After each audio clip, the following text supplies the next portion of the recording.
Welcome to Out with Dan, the podcast that spotlights and examines the voices of LGBTQ+ authors, characters, and our allies. Together, we lift our voices and we tell our stories. I'm Dan White. Join me as I chat with this week's author.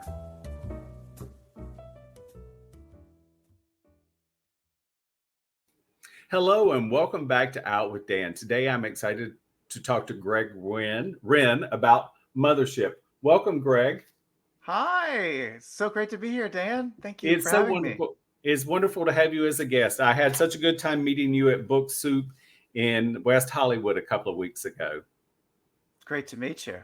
Thank I've never you. met a podcaster before. In person, I know. In person before I an interview. So yeah. It's like Quasimodo in the back, you know. I'm stuck in the back of the cathedral somewhere most of the time. Except I get out often, so. Good. Get out of the tower. Absolutely. Go to your chiropractor. Absolutely. So I did mention to Greg before we started, it's important we're going to talk about Greg's memoir, which is so delicious, and his experience in life. But neither one of us are health professionals who are espousing any therapy for anyone. So we're simply going to talk about Greg's experience. Greg, can you give us an overview about what Mothership is about? Sure. Mothership is about how endangered coral reefs and psychedelic plants like ayahuasca helped save my life and reparent me, waking up my ecological conscience along the way. But will doses of nature be enough to save us before it's too late? So you grew up in a favorite state of mine, which is not a favorite state of a lot of people, which is Florida. And you grew up, did you enjoy the sunshine growing up? I did enjoy the sunshine growing up. I loved the sunshine in Florida, and I also really loved the thunderstorms, which somehow they're not like that anywhere else on Earth that I've been. No, I agree. I think the South has the most wonderful thunderstorms. One thing that my mom and Greg's mom were similar in the fact that I think, I'm going to speak for you now, that our mothers had extreme OCD. But one thing that my mother taught me as a child, which I have carried into being an adult, when we would have an intense thunderstorm, my mother would say, sit right here and be quiet and watch God's handiwork, that was so wonderful because I've never been afraid of weather for that reason. Mm-hmm. To see his handiwork. See his handiwork. And, you know, that sort of leads into something so coming from families with dysfunction, I think that a lot of children try to be a superhero and be perfect. Do you think that's a fair analogy?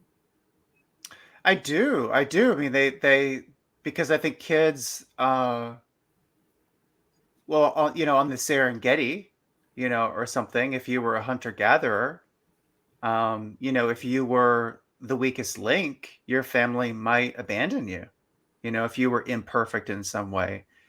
Certainly lots of, ancient cultures used to do that. So I think we have an internalized sense that we have to be, perfect, especially when we're in kind of, shall we say, oppressive authoritarian families. we can be, we can be afraid of abandonment, just like you would, as a lion cub or something. Sure. I totally agree. So you described something in your book about this, the connection between a mother and a child, and when there's not a connection. Will you explain a little bit about that? I don't remember the exact term. Sorry. Sure. Yeah. So just to say, my book is about turning to endangered coral reefs and the psychedelic rainforest tea ayahuasca to save my life, to heal my complex PTSD, all the while awakening my ecological conscience. And so, my trauma came from, it came. What was your, Dan? I'm so sorry. That's all right. Forgot. No. You're gonna have to edit that out. What was your question again? Jeez, Louise. That's all right. I may not be able to. So tell us about the connection between a mother and their child at an early. You can edit that out, I guess. Yeah, okay. I got you. Perfect. Oh, yeah, thank you. Okay. Yes. So because my book is about healing from a maternal abuse, the relationship of a mother and child for me is highly charged.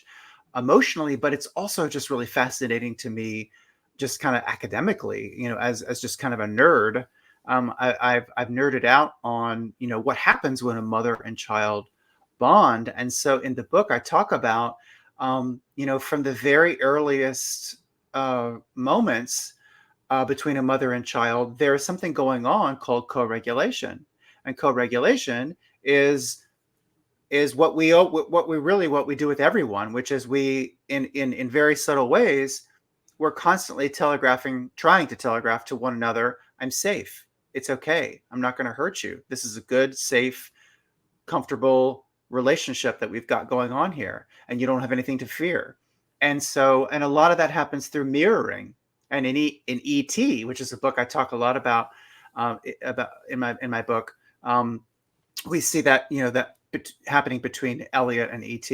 So co-regulation is a child's first kind of lesson in how to self-soothe and how to communicate your needs. And so, I go into some detail about that. And so when you have maybe a narcissistic mother who looks away, a narcissistic mother, that when you look away as a baby, which by the way is one of the only ways a baby has to self-soothe when things get too intense, they look away. So if a baby looks away, a narcissistic mother will get angry. And she might not rage in front of you, but the micro expressions of anger will ripple across her face, and the baby registers that. And over time can kind of associate boundary setting with abandonment. And so so when co-regulation goes wrong early on, that can set a child up for a life of misery, depending on on the flavor of it. That's what I've learned. I think that we as humans downplay the fear of abandonment in adults, because I find that, especially like in a work environment, also with friends and family, there's this whole trauma about being abandoned. And I think that so oftentimes in reading your book and thinking about things in my life, I find that when people get to adulthood, we stop asking what makes them afraid, what scares them. For some of us, we grew up in an environment that the boogeyman remains under the bed for perhaps our entire life. And unless we learn to deal with the boogeyman under the bed, or why that boogeyman is under the bed, we're sort of cheating ourselves of a peaceful existence. Yeah, that boogeyman is inside of us. Yes. We all have a shadow self, and that shadow self can make itself known in moments that can really frighten us and surprise us. And so, yes, if we split off like that and compartmentalize, then in some ways it's a bit of a ticking time bomb. You just don't know when they're going to appear and cause some havoc in your life. And so it's good to be on at least nodding terms with that boogeyman inside you. So you have a lot of experience visiting both coral reefs and rainforest. So tell the audience, what was the first thing about the coral reef that drew your attention? Oh my gosh.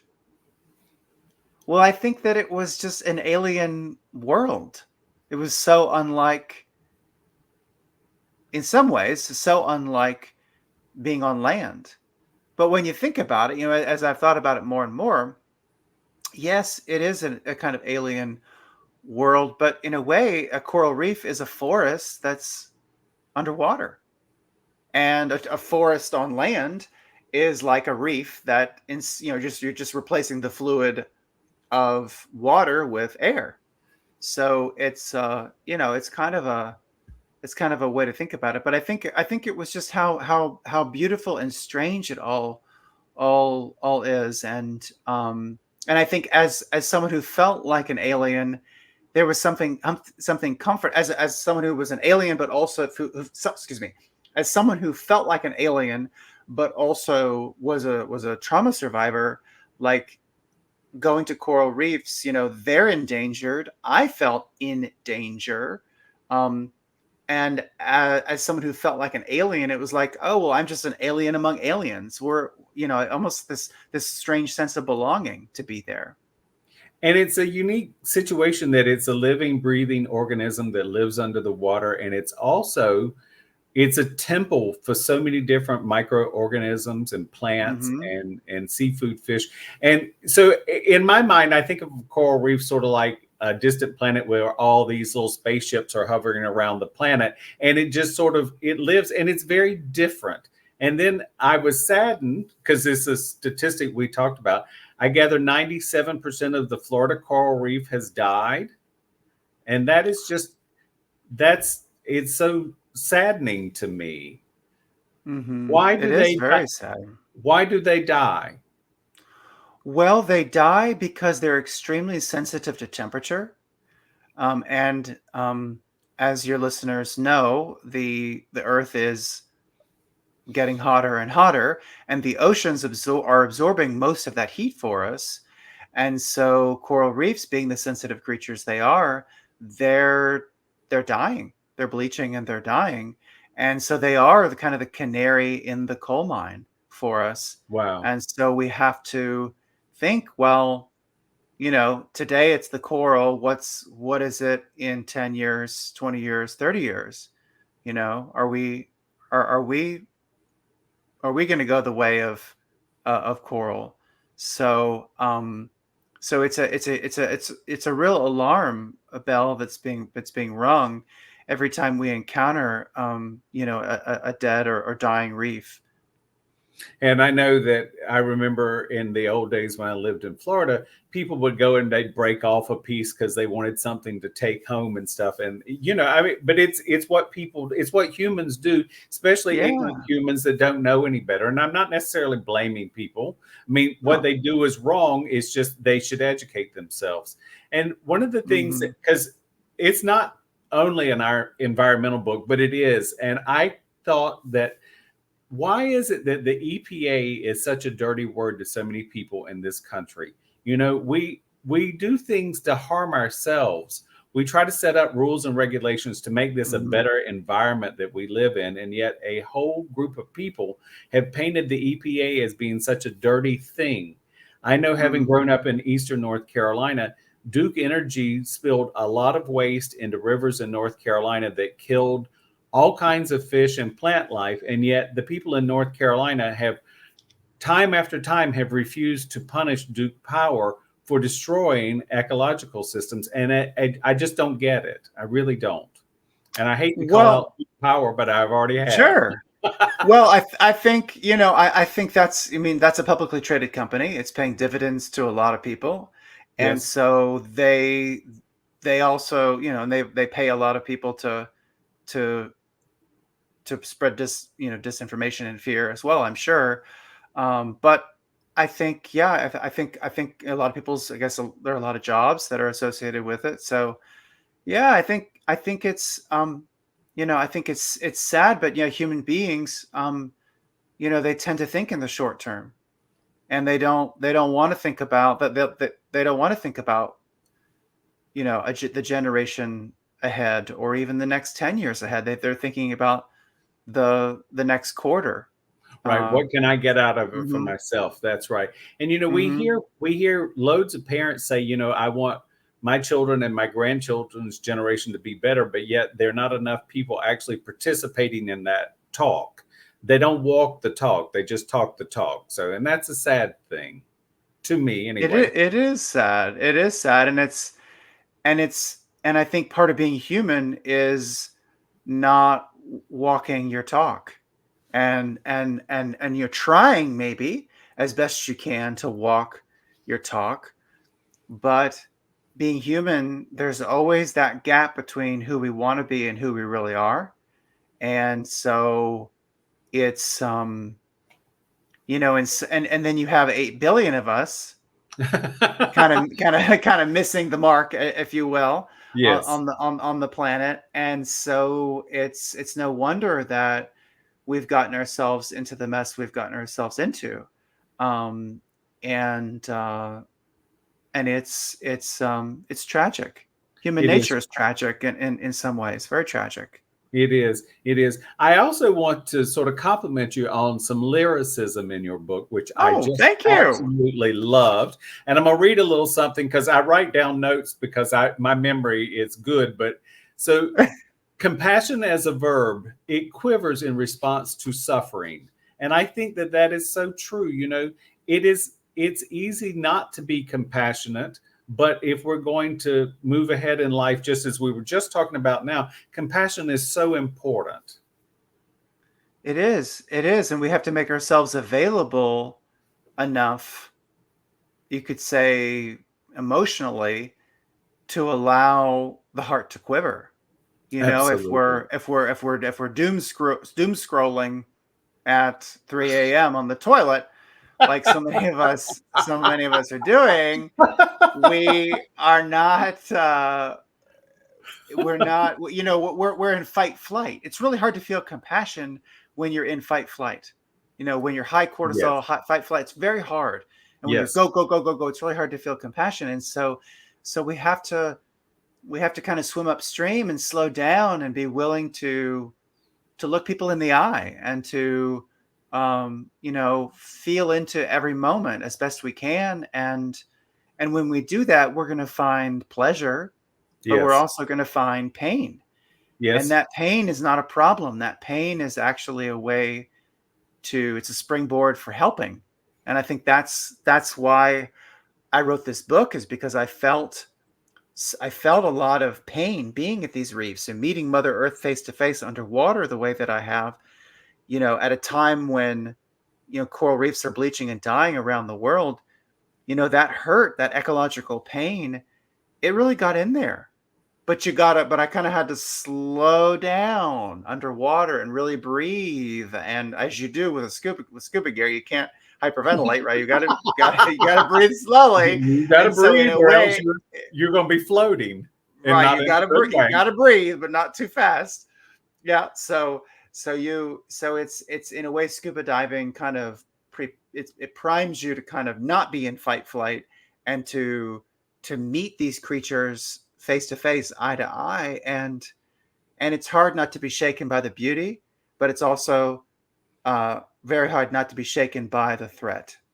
Yes, and the responsibility that we have as a people to see The that it responsibility. survives. That's right. Hmm. That's right. So, the third part of your book is about some experiences with psychedelics. Yeah.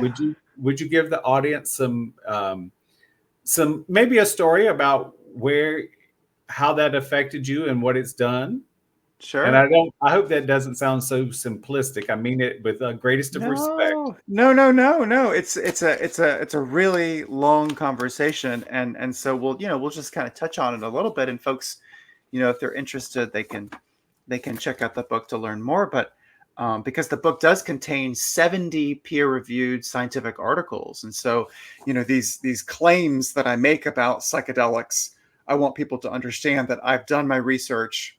Yes, I've had my experiences, but I've also done the research, and the research is quite astounding, about what these medicines can do for folks under the right, the right circumstances, the right set and setting.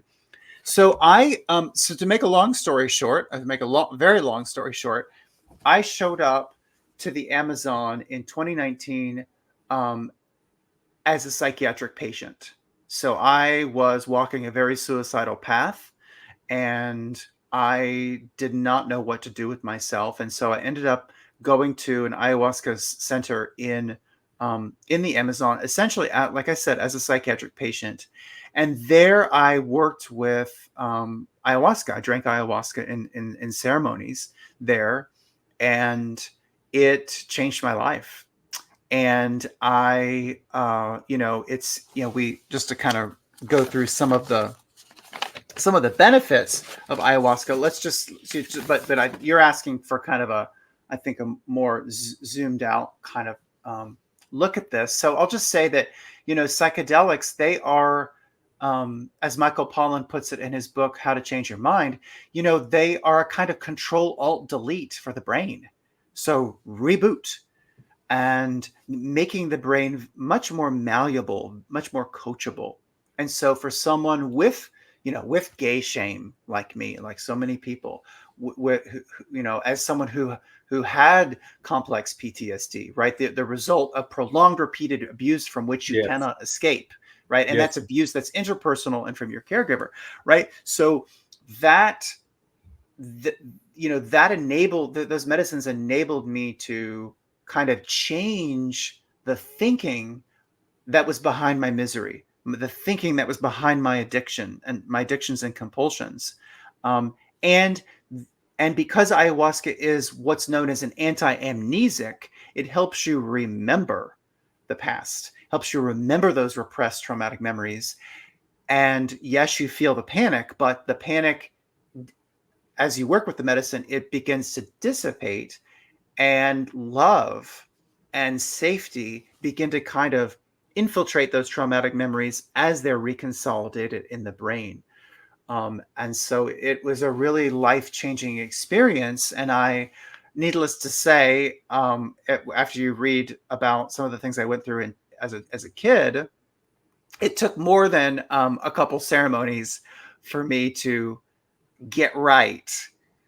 But I saw it through, and I'm not walking a suicidal path any longer. My planet, my species, is walking a suicidal path, right? The collective is walking a suicidal path, but personally, I'm not, and so I have more bandwidth, shall we say, to Mhm. actually talk about these things and try and spread the word, not only about the mental health crisis, um, but also the climate crisis and what we can do about these challenges that we face.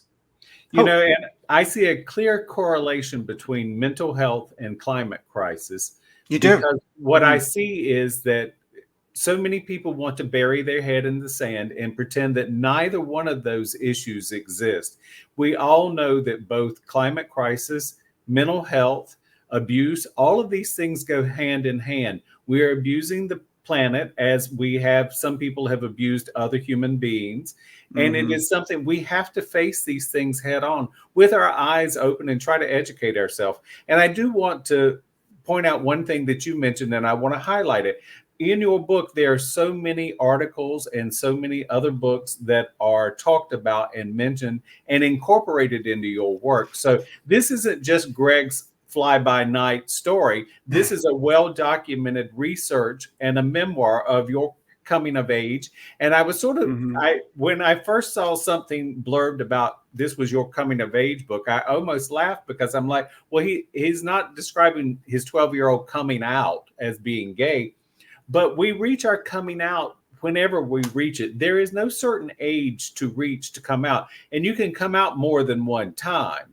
And that is Mhm. something that I see that's so evident in your book, that we have the ability to come out in favor of positivity through different Yes. ways. We all know that for some people, typical Western medication works, but we also know that typical Western medication doesn't work for everyone. And sometimes that medication, and I hate to be this person, but sometimes that medication simply only disguises what we need to work through Right. in the mental health. It Mhm. might keep you bolstered, or it might keep you pulled down from not being too manic or being too depressed or whatever. But when you get to a chance where you can experience something that really gives you zen, that is priceless in my estimation. Definitely. Definitely, because if the goal is just to be able to get out of bed in the morning and work for the man and come home, I mean, that's an important goal. Like, one does need to earn a livelihood and so forth. But I think that we need to see beyond um just the ability to get out of the bed in the morning, and we need to think like how can we get to the point where we're getting out of the bed in the morning and feeling grateful to be alive, Precisely. instead of just numb. And that's going to take time for people. It took me time. Yes. And so coming of age, I came of age, you could say, when I hit puberty. I came of age, I was sort of initiated into manhood, you could say, by some really terrible things that happened around the time that I was leaving high school or entering college. And then, of course, kind of hitting bottom when I was around 39, and then going to the Amazon. That was another kind of coming of age or initiation. And so this happens that the onion layers are peeled apart. And I think SSRIs, Zoloft, they had their place very, very early on for me. But very quickly, it was clear that they were kind of not being so helpful. And so eventually I found an alternative. And so everyone, my prayer is that everyone finds their medicine, whatever that is, and that this book, as a roadmap for healing, inspires other people's roadmaps for healing, whatever that looks like. Absolutely. But there are options. There are options. Absolutely. And before recording, Greg and I shared some things with Greg that I don't feel the need to share on the podcast, but there were some similarities in his childhood that sort of mirrored some with me. And, this book is one of those things where when Greg holds up a mirror to himself and he shares his story, there are plenty of things to find about yourself in Greg's story. It doesn't have to be the exact same thing, but when we share our truth, I think other people can tap into that truth, and hopefully it will enlighten them. And I think it will. I hope so. And I think there's we all have to do this together. We do. We all have to do this together, and these kinds of conversations are important. And it's a good thing to step out of the shadows. It is. I think that to move us forward as a human being, we need connection and community. And we've got to head in the right direction, because there are so many influences out there that would like to head us in the wrong direction. I think it's our own personal responsibility here. I'm going to preach a little bit. It's our own personal responsibility. If we want to move the ball forward, we have to be an example in our own lives, and then bring our friends and loved ones with us. Those who are willing to go on a positive journey, we bring those, and we leave the rest. Sadly, we're going to have to leave them behind. Damn. Yes, we're going to colonize Mars. They get to stay on the planet Earth. Yes. I don't know. Unless they have a coral reef on Mars, we may just have to send them to Mars and we stay here. Hey, and fix what we have. Right. We'll live underground or something. Absolutely. But no, it's you're right, because it's, at the end of the day, how good do you want to be at letting go? How good do you want to be at choosing your thoughts? That's right. And if you can get to the point where you're really able to choose your thoughts and choose and be the co-author of your life, then that opens a lot of possibilities. But not everyone wants to necessarily do that. Absolutely. And that's okay. That's okay. And I do say that we as humans, we only have a responsibility to fix ourselves. I can't fix Greg or anyone else. No. I can be an influence, hopefully positively, but I can't fix someone else. And I do. One other lyrical thing that I wrote down is cutting ties was a surrender. And I think sometimes it's not just cutting ties with family, it's cutting ties with negative thoughts and negative behavior, and trying to move it forward positively. Definitely. Like, get rid of Grindr, get rid of Reddit. I will say, get out of Reddit. Reference to Reddit just made me laugh out loud. I'm like, oh Lord, I have a friend that lives on Reddit. Do they have a vitamin D deficiency? Yes. Pretty pale, I'm guessing. Yes, totally. Well, again, the book is called Mothership, and it's by Greg Wrenn.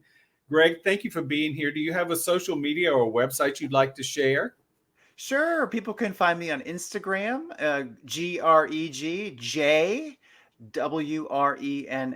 and I'd love to connect with people. And I wish everyone a day full of blessings and hope. I love it. Thank you so much. Thank you, Dan. Thank you for joining me for this week's episode of Out with Dan.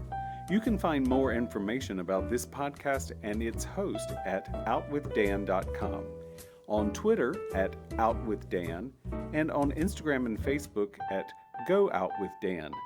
This podcast is hosted by Authors on the Air Global Radio Network, and the theme music is provided by bensound.com. Join us again soon for the next episode of Out with Dan.